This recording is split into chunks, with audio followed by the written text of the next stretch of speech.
has. Yeah. Oh, I see Les has some little chickens here. Oh, there's a hen with a couple little chicks. Aren't they cute? Aren't they cute? Okay. This is Les's tower. Oh, wow. I'm talking about way up there. Ah.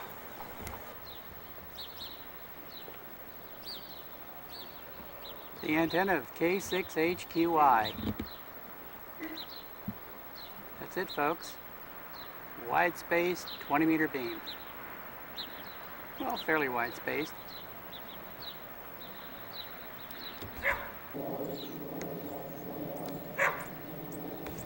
Looks like Les also has some VHF antennas here.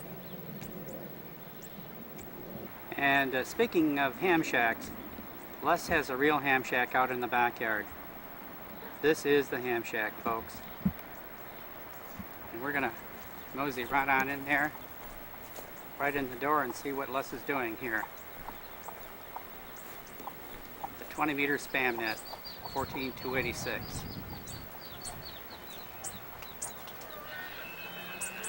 Oh, I hear some noises. Okay. Okay, Al, WB0SMB, K6HQI in the group. Very good, Al. Very good there, Al. And good to have you check in with us again here this evening. Yeah. Anyway, 73s to you. And I was just trying to check and see who is supposed to get it next. I haven't heard from old Doug yet. Real good yet. He's I had to hook up to his feed line. Rick, a comment about your 40-meter unbalance in the audio, in the output, the modulation output. You know, if you try checking the neutralization of tetrode or something other than a triode tube, when you tune the plate circuit, I'm copying Doug, and I'm copying you, and I'm copying Rick, and that's it. you want this up or down? No, leave it up. That's good. From Sam there, that's good. Yeah, I have a. Now I got a couple extras there. Gotta get some more light going here. That'll last quite a while, I would imagine. Yes, sir. While he's talking, can you tell us a little bit about the receiver? Yeah, I was on here. Yeah. 10 years. I work a local station. Well, the receiver, it basically is similar to the Collins 75 A1, 2, 3, and 4s, or it's some of the stuff patterned after the SB600. But How many stages of conversion are we talking about? well, it's crystal control for the first mixer, Uh-huh. and then a VFO for the second mixer, after down into 85 KC. So, But the front end, the RF stage, and the first IF is gang tuned with logarithmic capacitors. I don't use inductive tuning like Collins. interesting. And there's a turret type tuner in the back. It's homebrew. And to check those were all good. So. And the receiver itself has one beam deflection tube in there as a product detector, or just switch the BFO off and switch on in the diode in the last IF for AM copy. But now I pull that beam deflection tube and couple the IF into a signal slicer, I call it, which is a part of the circuit from a synchronous detector that was designed back east. Mm-hmm. I don't believe the comment that if you still had, oh yeah, you said it had. Well, it definitely works. I believe Ashtabula Bill is fixing to comment at us, or is talking. The VFO is transistorized, and I had to transistorize that to get rid of the frequency shift when filament changed temperature when I throw the transmitter on. You know who Bill turned it to? I don't know. I was listening.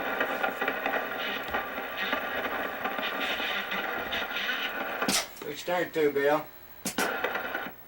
Yeah, I turned to you there, last. Oh. weren't paying Yeah, attention. okay. Well, could you tell us a little bit about this fantastic 833 transmitter you have here?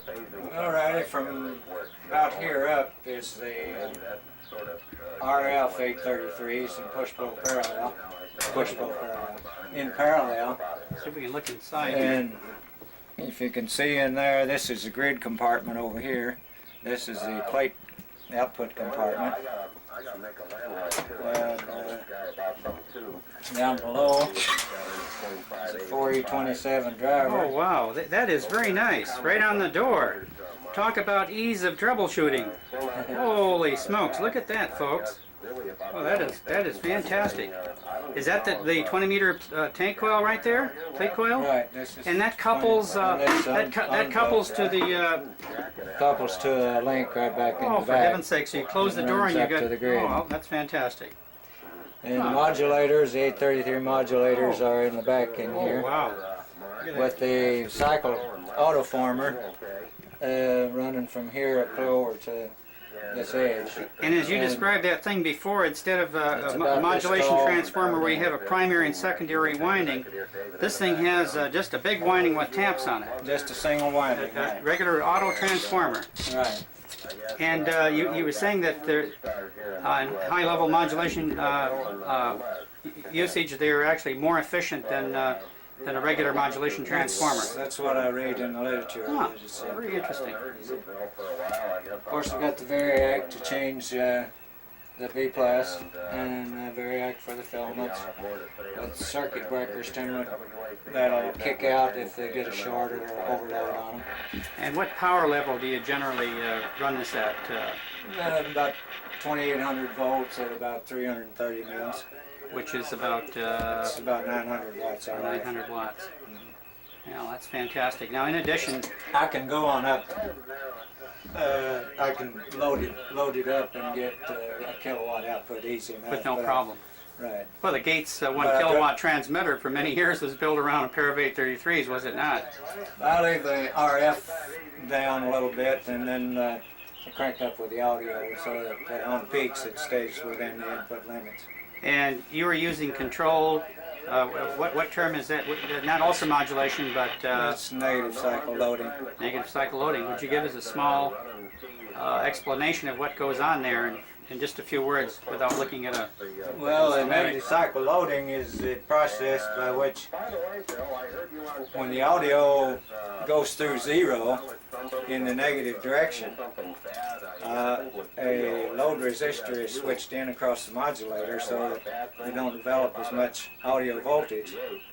But on the positive swing, when the audio swings through zero and goes positive, the load is proper for the modulator and you get maximum audio output. Therefore, you a maximum swing in the RF output.